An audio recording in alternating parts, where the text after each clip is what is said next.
coming to you in a minute. Hold on. They look at me like, that ain't for us. No, come on.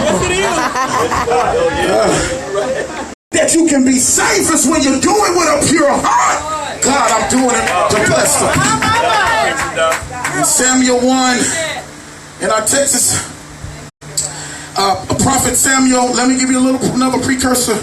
And Pastor, ain't gonna take no more about 2 minutes.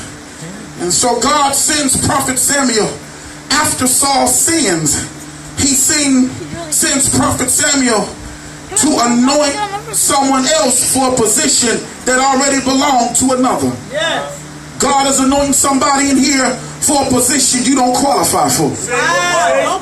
See, because he anointed, Samuel came to anoint somebody that did not necessarily qualify for the position that he was being anointed for. I don't know who I'm speaking to. You ain't got no degree. You ain't got no training.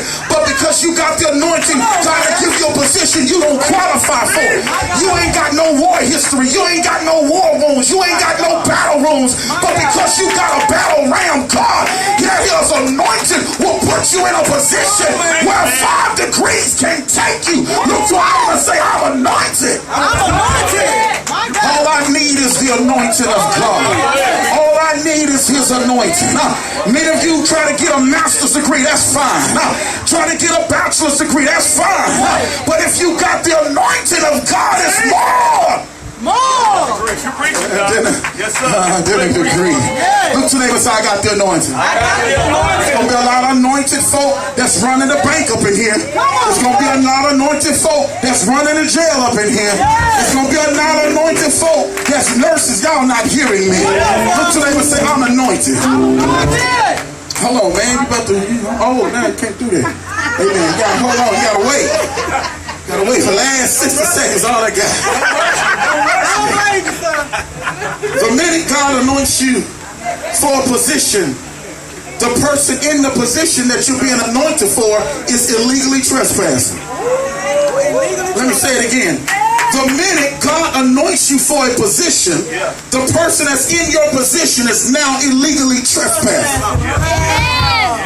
When God anoints you to do something, whoever position he's anointing you to take, that person immediately is under God's rule in a legal trespass. That's why the devil fought David so hard after the anointing, because the devil knew that Saul was illegally trespassing on the territory that belonged to David. And David was anointed before he was appointed. God would always anoint you before he appoint you.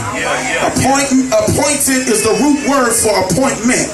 Appointment means the scheduled date or time. When God anoints you, it's for a future date and time. Y'all not hearing me. He'll anoint you today for something you're going to do 10 years from now. He'll anoint you today for something you're going to do 2 years from now. Look to them and say, I'm waiting on the anointing of God. Prophet Samuel shows up to Jesse's house and realized who he came for wasn't there. He came to Jesse's house and realized, he looked around and seen the sons and he seen all these boys and he says, this ain't who I came for. David was not present at the meeting. Y'all not hearing me. It was a meeting where the prophet showed up and the man he came to see is not there. That's why you got to come to church all the time. You don't know what day is your prophetic appointment.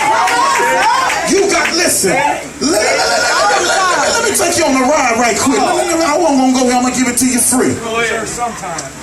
Adam and Eve, the reason why God found out that they had sinned, or the reason why he allowed you to think that he found out, God just goes on until he already knew what they were going to do. But he goes on because God had established a point of worship at this particular place in earth and Eden. At this place is a place where you worship me.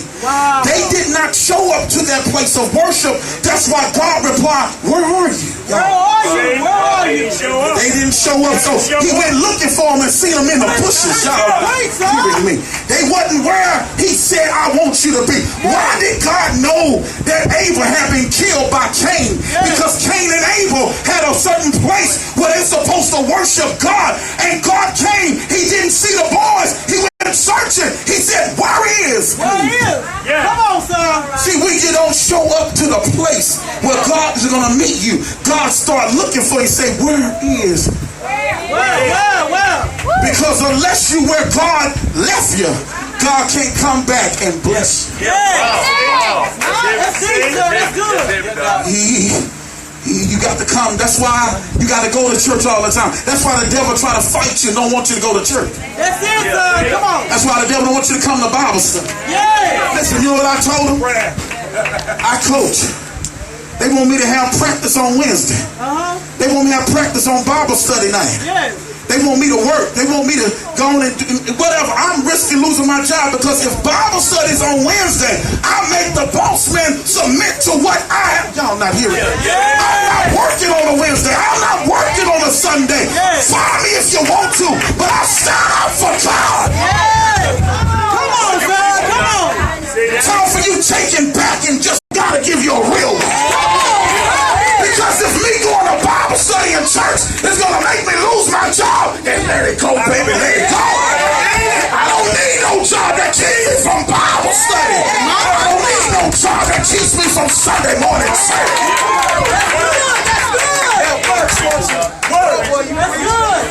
I don't need no job where I can't be faithful. I got people talking about, I'm going to do one weekend.